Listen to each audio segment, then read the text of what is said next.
يناديني الصباح العذب يدعو إلى فرح الحياة، إلى سباقي،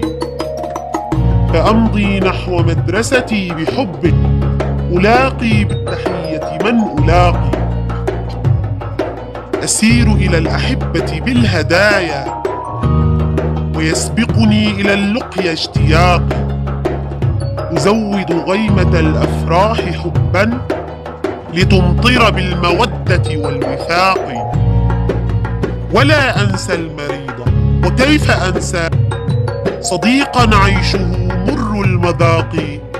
أحف إلى زيارته فيغدو سعيدا بالتواصل والتلاقي، أقابل كل شخص باحترام وأحفظ وده بعد الفراق، وأمضي نحو أحلامي مجدا